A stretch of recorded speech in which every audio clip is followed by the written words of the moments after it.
Hello and welcome, everyone. This is the Best Games Period podcast, and I am here with a very special guest. We have Monsivais from, actually, it's kind of funny how we met, right? We've met on Twitter, and I can't even remember when I started following you, or... We started following each other, at the time that we met on Twitter. I was writing articles for another podcast and a website called X1 Bros. So that's how we met. I was looking for other people who were into writing or other journalists, and your name came across my Twitter feed. Nice. I'm so glad you remember that, because I don't. But yeah, we've been following each other for, oh my gosh, it's been over a year at least, if not more than that, I'm sure, right? Oh yes, more than a year for sure. So it's nice to have this lovely human being on the show finally, and thank you so much for being on the show. But before we get started on anything, what do you do? Who are you? All right, so my name is Monsivais, and on Twitter and on pretty much any gaming platform you can find, I'm a troubadour, or Tro for short.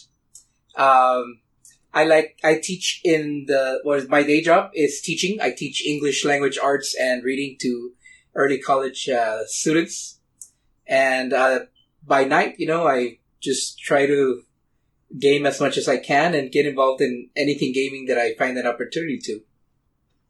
Well, that's awesome. I didn't know you were a teacher. That's so great. We're learning so much. And you also are on YouTube, right? And podcast as well?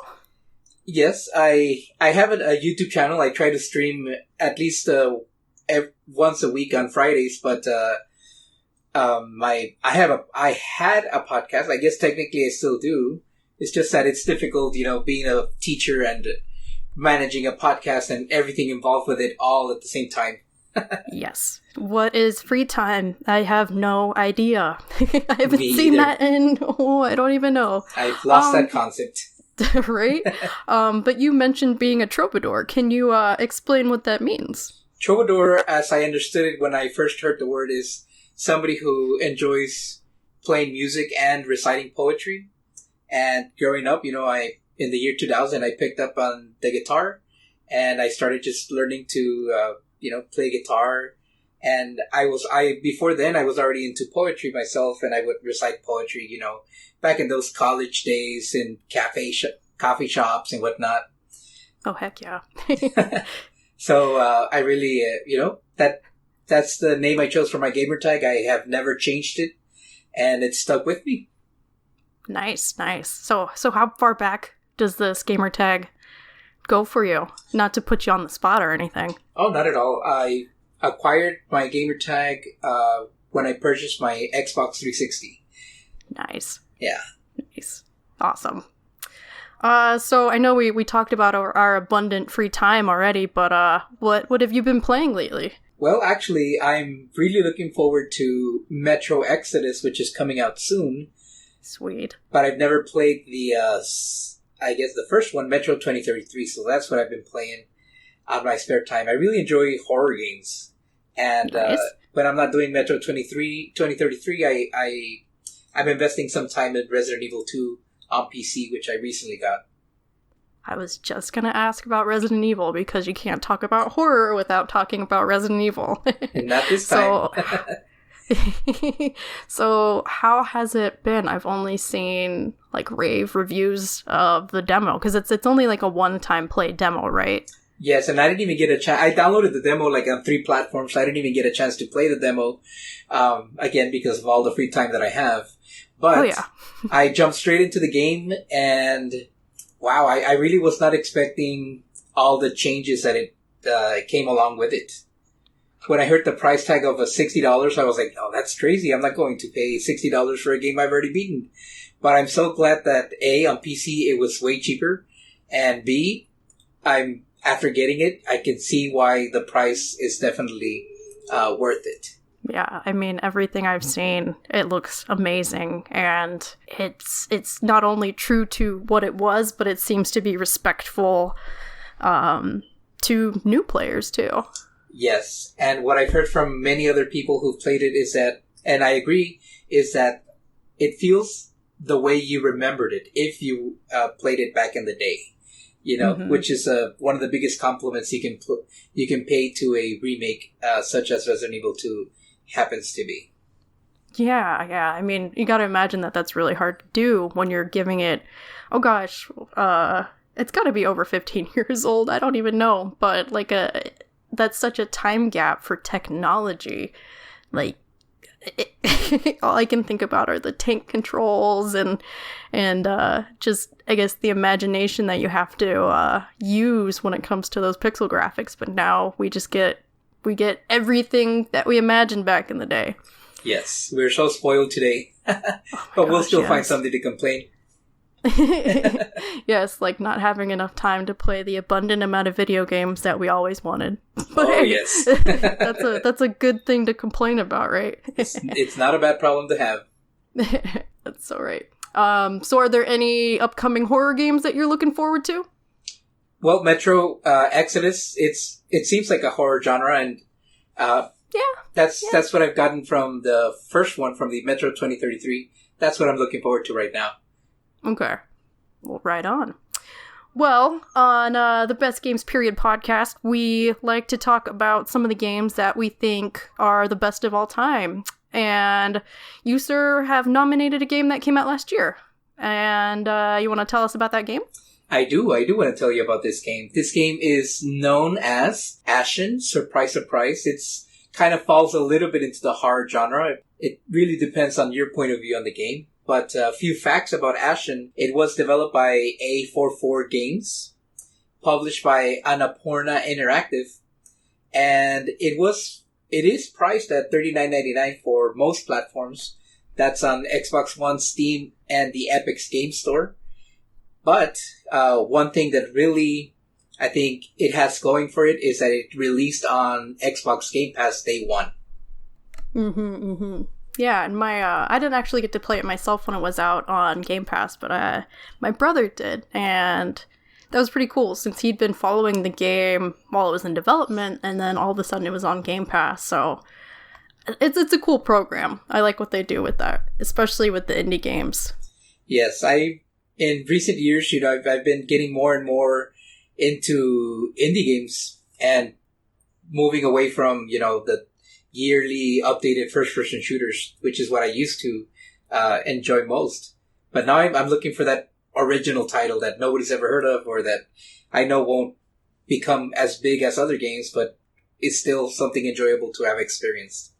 Yeah, so, I mean, this game for me came out of nowhere. I mean, obviously, Annapurna Interactive have come out with some pretty impressive indie darlings as far as it goes. Like, they have What Remains of Edith Finch, Journey, and then, what is it called? Sayonara Wild Hearts, which was kind of a surprise trailer that caught everyone off guard, and everyone is super excited since it's like a neon blasted rhythm game, which, I mean, we need more of those. But how did you find out about the game? Well, I follow Major Nelson, and he tweeted, I'm always looking forward to that new batch of Xbox Game Pass games every month. And of the 5 that he mentioned, Ashen, it grabbed my interest, and as soon as I heard it was a Dark Souls-lite game, I was like, this is what I'm downloading this weekend. And sure enough, I got hooked on that game, and I've been going through it. Awesome. So yeah, that's a really cool anecdote then, that Game Pass actually exposed you, and I'm sure a lot of other players, to this title that might have gone under the radar otherwise. I feel that's what Game Pass is doing right. Many games that are that don't have the marketing budget are being exposed through this particular program. And if you already are paying either the monthly fee or paid for the full year in advance, there's no reason why you shouldn't try them. It's like a full version demo of the game, and if you like it, great. If not, well, then you can move on to one of the other hundreds of titles available. Yeah. And I feel like this is turning into a plug for Xbox Game Pass. That's what it feels like. Hey, we'll give them some credit for giving the indie title some love. Indeed. Indeed. Ha ha ha. So, you heard about this from Major Nelson, but what attracted you to actually playing it, I guess, aside from the Dark Souls aspect? I think I do enjoy a game that is challenging, and when the graphics themselves, when I looked at them, I was like, wow, this reminds me a lot of Journey, and the developers themselves mentioned that it was going to have some Journey-like aspect to it. And I just couldn't imagine those. What were they mixing Journey and Dark Souls, and what would that look like in one game? And aside from the Dark Souls comparison, that I think was the biggest curiosity, is to see what that was. And I'm glad that I got to experience that. I can see the Journey comparisons in the game. Oh yeah, yeah. And speaking of Journey. Yeah, I mean, that is a crazy mashup to think of, Journey and Dark Souls. Yes. They're like, one you can, well, I mean, Journey still has challenges, but you're pretty much coasting through it, literally. But yeah, anyway, yeah, speaking of Journey, how would you describe this art style? Because I've been kind of struggling with that myself. It's definitely like polygons, but smooth at the same time. And then this game in particular, Ashen, has that very Ashen color palette, but it's still vibrant. I don't know. It's still really pretty, I guess, is what I'm trying to say. Yes, I like to call it an amalgamation of simplicity, beauty, and originality. Well, that is an amazing way to to describe it. When I first saw the faces, or lack thereof, of the characters, because no character has a face, or at least not the protagonist, I was like, I wonder if this is going to work throughout the rest of the game. But it apparently you don't need a face on your protagonist for you to get emotionally attached to them.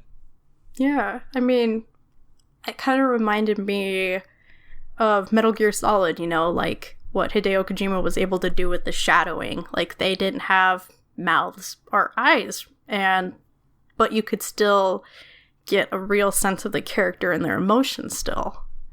Yeah. And that's pretty cool to do with just like what looks like like a rag doll almost. Mm-hmm. I personally did like that aspect of them not having a face, because eventually I felt like I was the persona, like, yeah, the face is me. I'm the one seeing myself in third person, albeit, but still seeing myself nonetheless, taking these actions and making those decisions that I get to make. Yeah, it's like the voiceless protagonist taken a step further, voiceless and faceless. And faceless, yes. So, from what I've seen of the game, and correct me if I'm wrong, it goes through like a generational feature gameplay. Can you describe how the game sets itself up and then how it plays? Sure. I don't know if what you mean by generational. Maybe you might be confusing with below? Maybe. I guess from what I had seen, you start out with your character, and they're kind of moldable, and you have to teach them. I guess, how do you play the game, and how does it play, since I don't know? Well, the storyline is very similar to many of the Dark Souls games, You begin with a group of characters who tell you the backstory that the light on the world has vanished or is vanishing, and all that remains are the Ashen, those that have been accustomed to the darkness. And your goal in the game is really to bring light back into the world. And you start with one character who is supposed to be, I guess, a bad guy, but he's turned over to the bright side, if you pardon the reference there. And what ends up happening is, they send you on these quests. But what's very unique about the quest is that every side quest that you do rewards you with a specific skill or item that helps you further in your main quest line.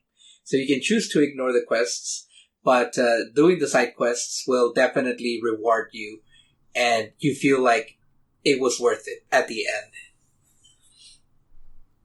Nice. Okay. So, I guess then, how do you, I don't know. I guess I drew a different picture in my head, but that's fine. It's gone.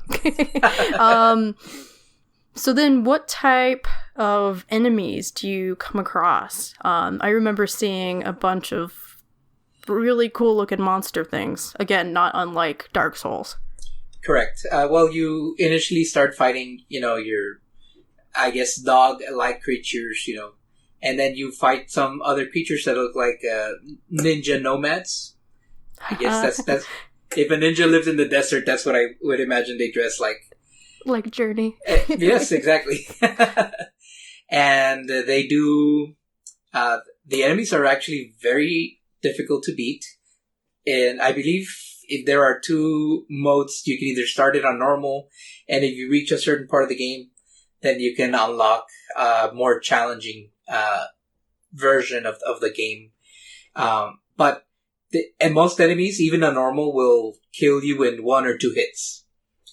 And the only way to counteract that is either you parry or, you dodge.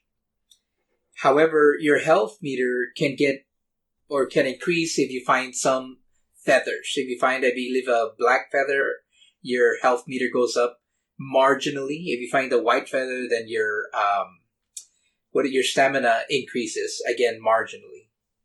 Okay. And have you beat the game? I want to say that I am at the final boss fight. I've been playing this game and streaming it on Fridays, but this particular game I haven't had a chance to, or not this particular game. Recently I haven't had a chance to stream, and I really don't want to finish it without streaming it. Even if nobody's watching, I just want to make sure it gets documented somehow. And I do want to say that I'm in the last boss fight. I reached the door that I need to open, and I got some sort of message that said, be careful, once you go beyond here, you won't be able to level up any further, so that to me is... Save doubles of your game now. Exactly. That was a telltale sign that I needed to slow down and be prepared for that one final fight, I hope. Right. Yes. That just brought back flashbacks. I don't know if you played Persona 4 before, have you? I have not played the Persona series, no. Okay, so in Persona 4, it's a JRPG, so it's obviously ridiculously long. But there's a part in the game like that where it says, you better save now! Like, literally, it's not like trying to hide behind the fourth wall or anything. It's like, save now, things are going to be different. And when I played, I had no idea of the ending structure. So there's different endings that you can get. You can get good endings, ambiguous endings, bad endings, all of the above. So, I mean, I saved my game and I was like, okay, cool. I know how this goes. But that game is particularly punishing when it comes to that. It rapidly increased its pace. And this is a game where every single day matters and you plan out all of your actions. It's kind of part dungeon crawler, part time management system, which is still fun, I promise. It rapidly increases its pace, and all of your choices until that point mattered. And there's not much you can do at that point to change your ending. Oh. It was really jarring because I got I don't even know which ending it is in particular, but it wasn't a good one. And it was one where I was like, wait, what the heck happened? And even when I went back to my save files that I saved double of that point, I still couldn't go back and get a good ending. So beware Persona, I guess. But I mean, it's kind of cool knowing that your decisions do actually matter and you should have been paying attention to the game the whole time. I mean, that's obvious, but I don't know. It's cool to actually see that mechanic come to fruition in a game like that. So, yeah. So, going back to this game's comparison to Dark Souls, I will be honest, Dark Souls is an absolutely beautiful game that I admire a lot, but it's not a game that's my cup of tea. Partly due to its super vague non-hand-holdingness and difficulty level, of course. So I wanted to ask you, as a representative of Dark Souls players, what's appealing from that type of gameplay, that super punishing, famously punishing type of gameplay? Well, for me, I can tell you what's appealing for me. Mm-hmm. And I'm going to take you back to my Call of Duty days, I guess, if you will. And when I used to play Call of Duty a lot, back in the early 360 days, it was before the Xbox 360, I could not really afford a gaming computer. So playing online was not part of my, gaming, I guess, rituals. But the first time that I booted up a game on the Xbox 360 with Xbox Live, I couldn't believe I was chatting with people somewhere in the US or around the world, and that we were coordinating for attacks. But then as the internet grew and the internet is becoming what it is now, I just felt like it became very toxic. I didn't want to come home after a long days of work or school at that time just to get online and be part of a toxic community that I really wasn't enjoying.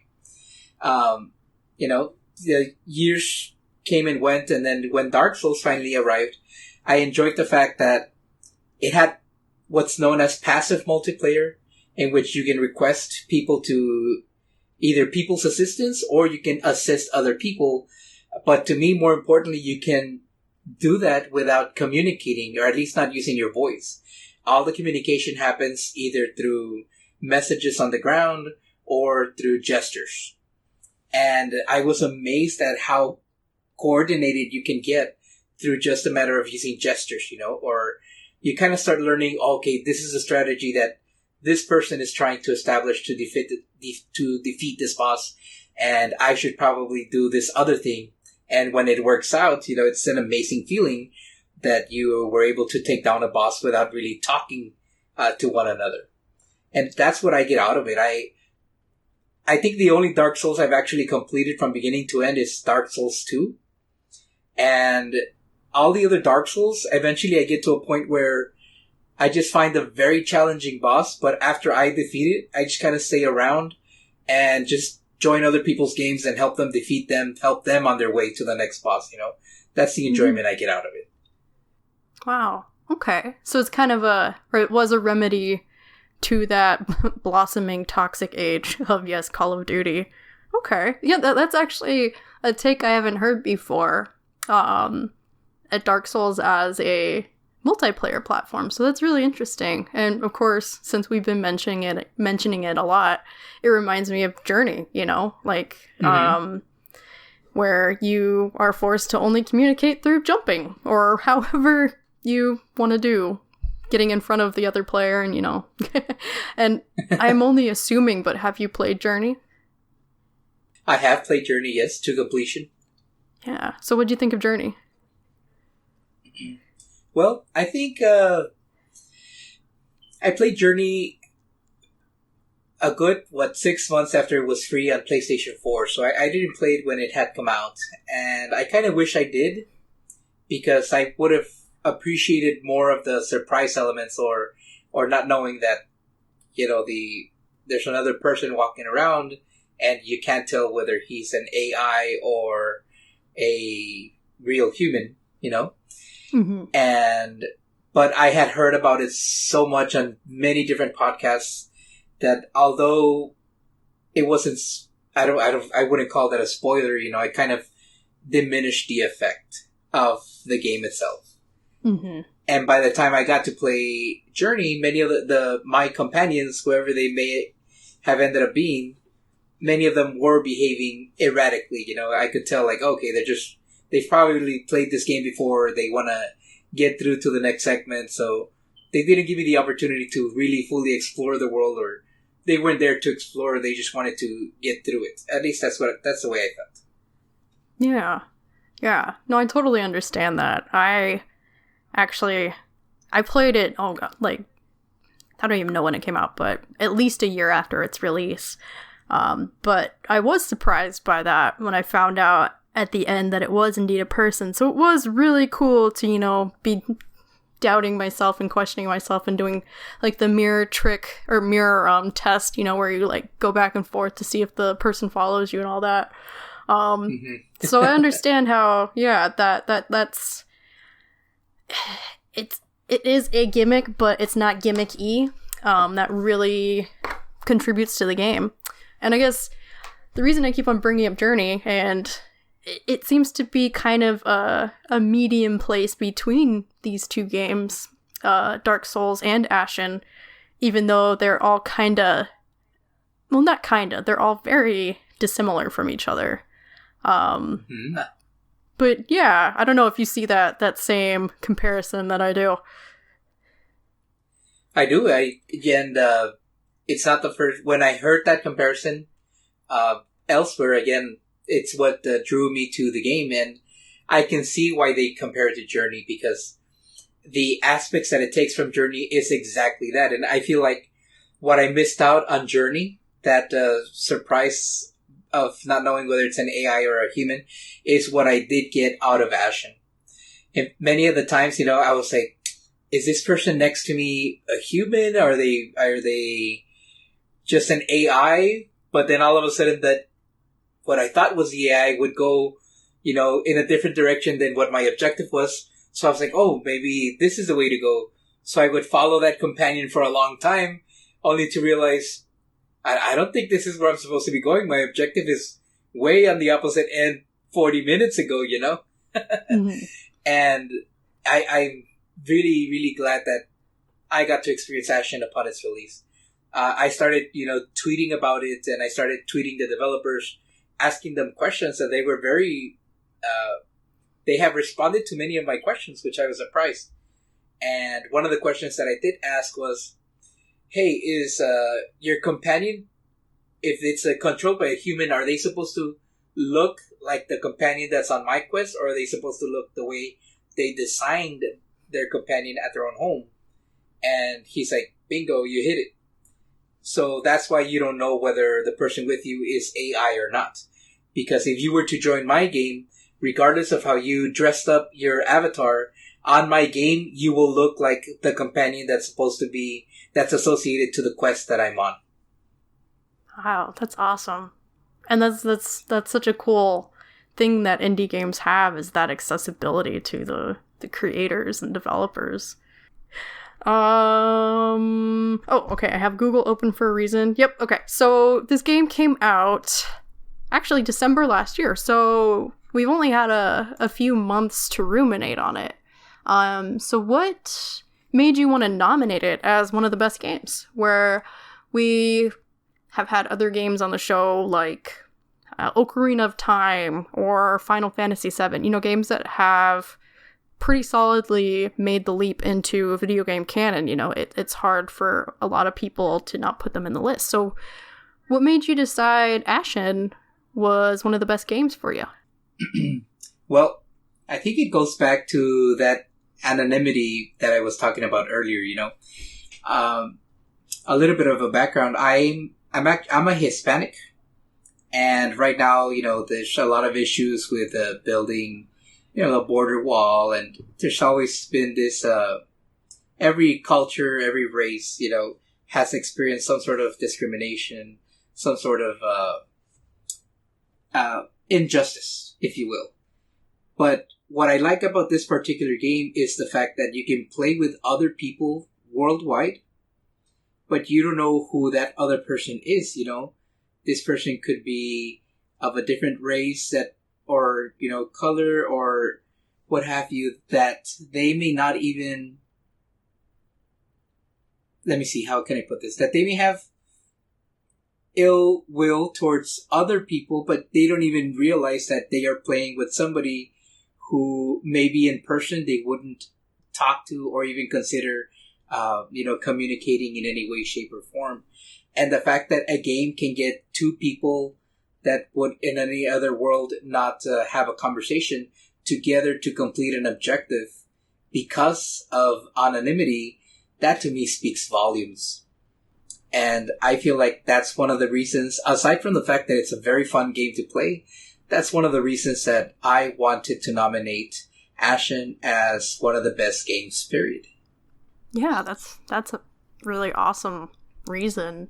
It's like the mechanic itself almost like transcends the game in a way where, like you said, people are forced to work together and kind of put aside everything in order to complete an objective. And, you know, players can just be players again. There's no, there's none of that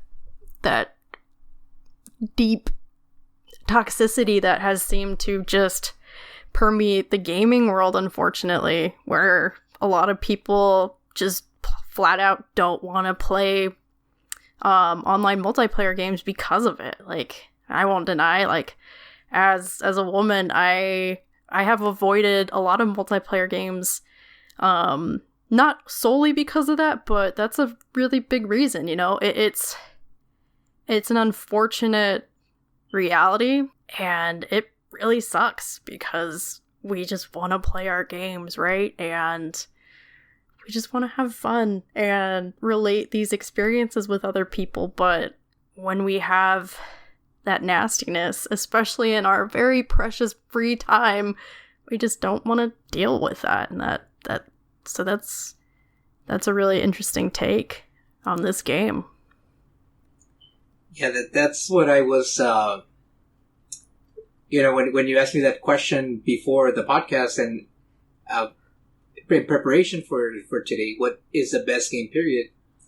I was going through the list and you know, out of the many other games that I had in my mind, this one just kept on resurfacing over and over with that particular theme, you know, the fact that it has become this virtual bridge, you know, that connects people together.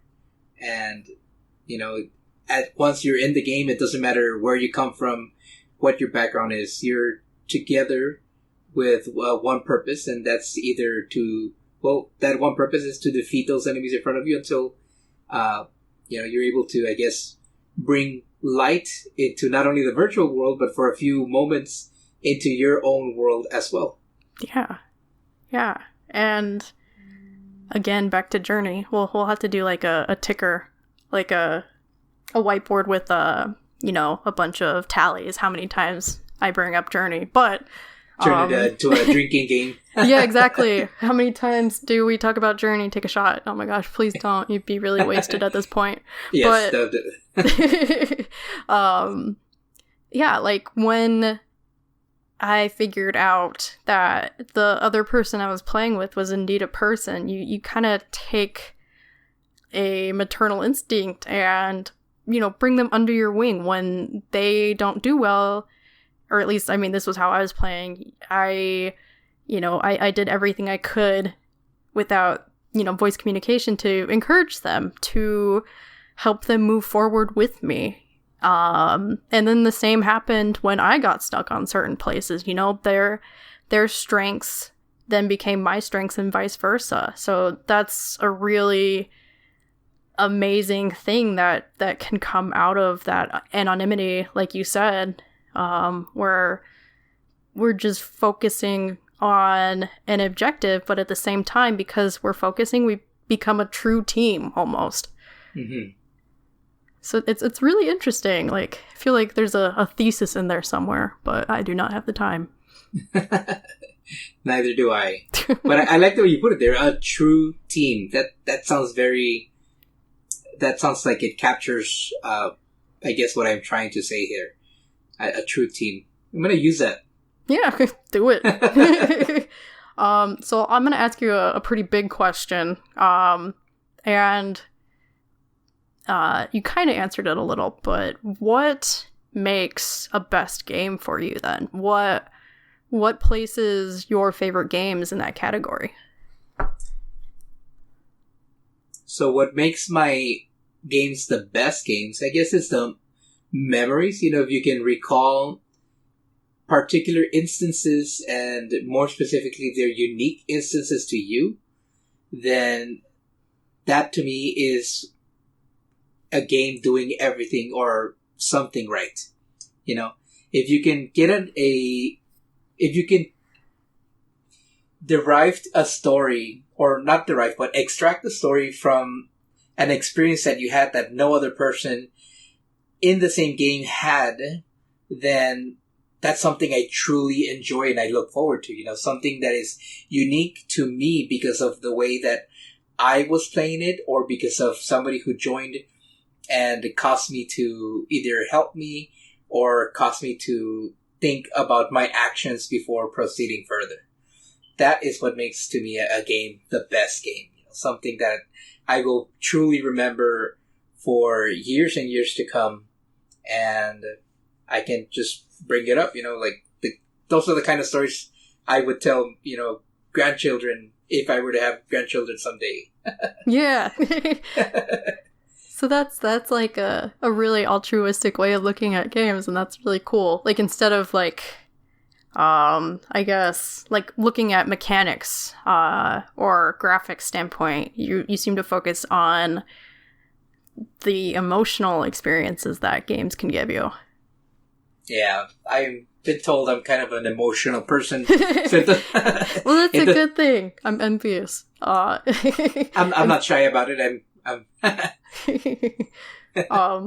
Well, now I'm gonna go to a segment where we look at some not so positive reviews of the game, and oh my goodness, I cannot remember the name of this segment. Oh, that's great.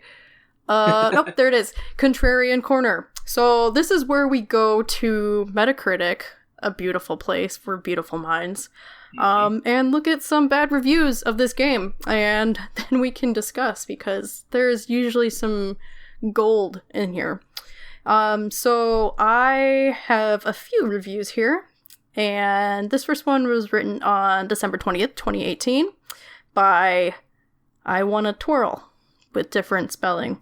So they said, conscious graphical style of bland and faded, grays and browns, interesting at first, but falls apart quickly. But really it all comes down to the combat, which is slow, clunky, unforgiving, and very unfun. So then I have another review from Broyax, I think, and they wrote this on December 17th, 2018. Oh wait, no, not that one. That one's in French. I wish I could interpret French for you guys, but I cannot. I am instead going to go to Hugo Boss and December 13th review. And they said, bad copy of Dark Souls with many bugs, no personality, bad gameplay, boring. And boring has multiple O's. So, with that wonderful negativity in mind, and still valid opinions, we will still, of course, respect that. What would you say to someone who might not give Ashen a chance? Like, say they look at it and they're like, oh, that's just a weird, boring indie game, or I don't like Dark Souls, so why would I like this game? So what makes this game stand apart and makes it something memorable that people should play? Well, for starters, I just want to say that, you know, not every game is for everybody. So true. And a lot of the times I've noticed that people who don't enjoy the game already come in with a negative view or a negative aspect before even opening it up for the first time. And that, a lot of the time, can definitely guide you more towards that negativity, and you start looking for those things as opposed to, you know, coming in neutral into the game and then making the decision from a neutral stance. You know, unfortunately, if those players who've made those comments, and again, like you said, everyone is entitled to their opinion, so long as they're not, you know, causing harm to anyone or anything. If those players who are making those comments are already known to not enjoy a Dark Souls-like game, then this particular game will not change your opinion on that genre.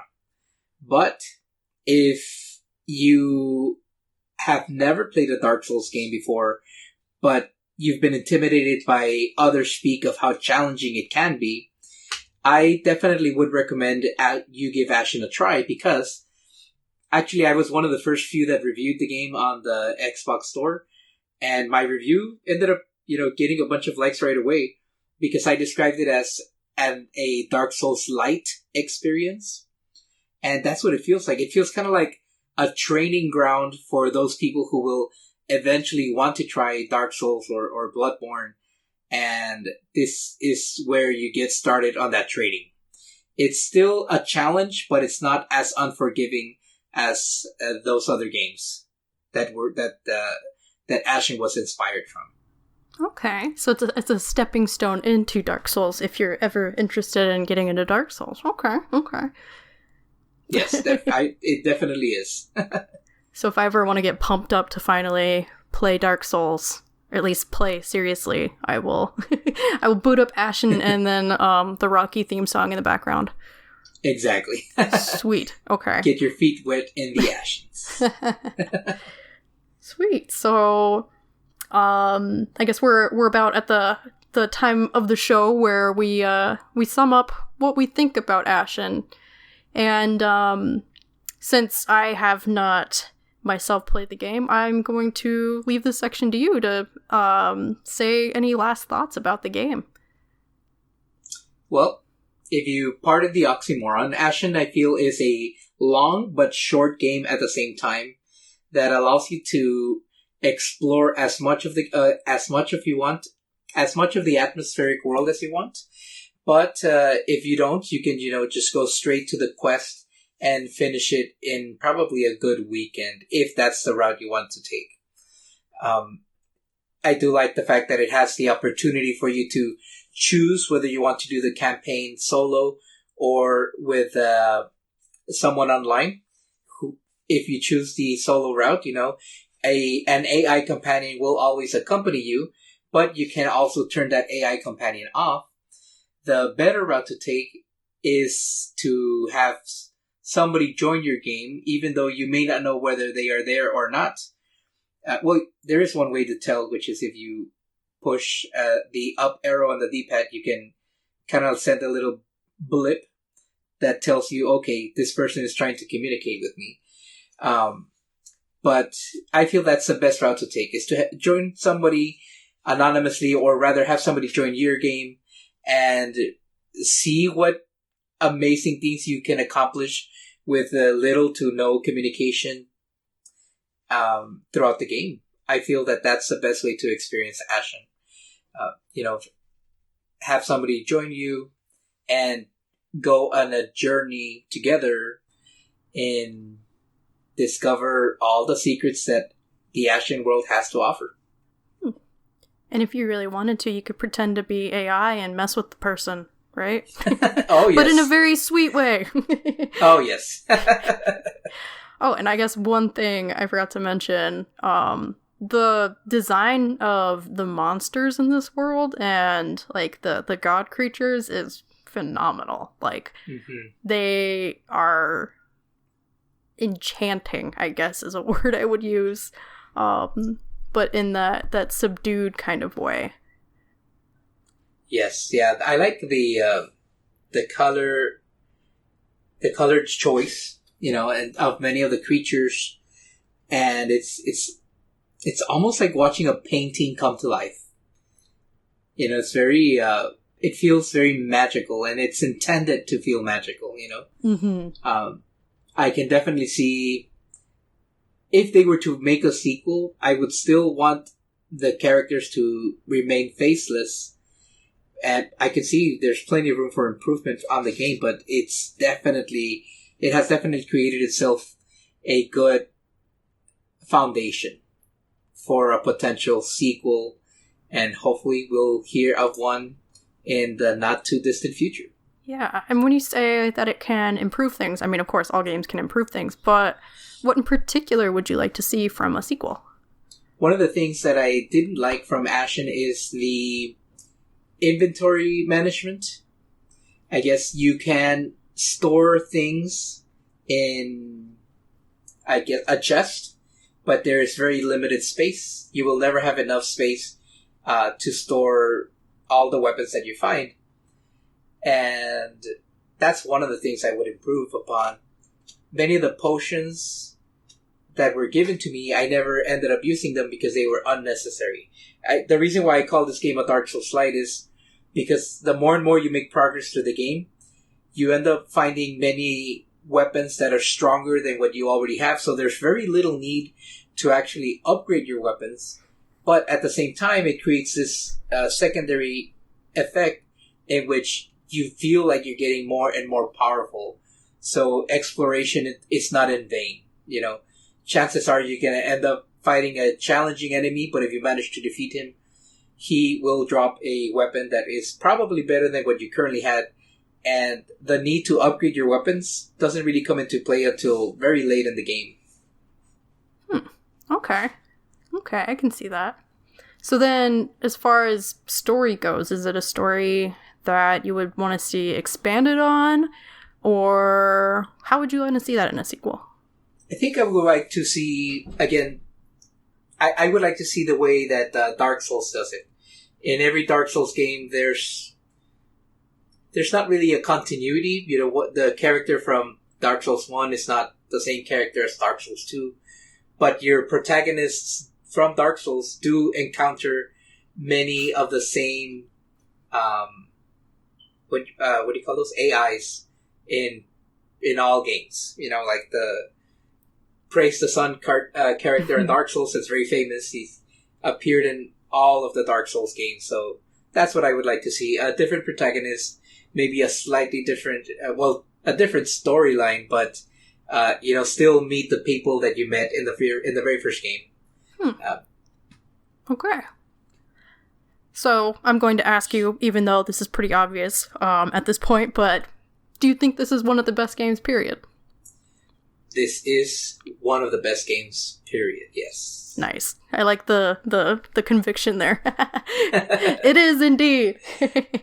All right. Well, we're at the end of the show. And I would love to thank you again for being on the show. And once again, where can people find you if they want to talk some video games or watch your shows on YouTube and stuff?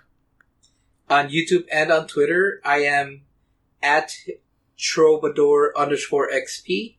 That's TROBADOUR_XP. And those are really the only that I'm Troubadour everywhere else at Xbox and whatnot, but to communicate with me, those would be the platforms of choice, and I could probably get back to you sooner through there than anywhere else. All right. Well, you heard him, people. Go follow this awesome person. You will only get good vibes, if you couldn't tell. And yeah, this has been the Best Games Period podcast, and you can find us on pretty much every place where you find podcasts. That's iTunes, Libsyn, SoundCloud. And of course, we always share our shows on our social media channels. We are on Twitter, at Best Games Period. And we always love hearing from you amazing people. We love talking video games, of course. That's why we do it at least once a week. And we also have a Facebook and Instagram, and we have a Patreon. So if you want to support us and like what we're doing and want to help us expand, we always appreciate a little bit of support on there. And we love our patrons. Shout out to our current patrons. And you can also find the show on an amazing charity website called Extra Life, and that's at community.extra-life.org. And what Extra Life is it's a charity that raises money for kiddos in need, and the money raised goes to hospitals and the hospital of your choice in the Children's Miracle Network hospital group. Wow, I hope I said that right. But the way you raise money is by playing games, and you can do that in whatever form that takes. If you want to stream games all day, we have a wonderful event called Game Day, and that happens every November. If you want to get a group together and play kickball, you can. It might be a little cold in November. You do you. Or if you want to play a tabletop game, that's totally fine. However you interpret games, that's what we do on Extra Life, is we take that energy in this amazing, hobby. I know it's a lot more for a lot of people. And we turn it into a good thing and raise money for kiddos. And what's better than that? And with all of that, we'll be seeing you guys on the Flippity Dippity.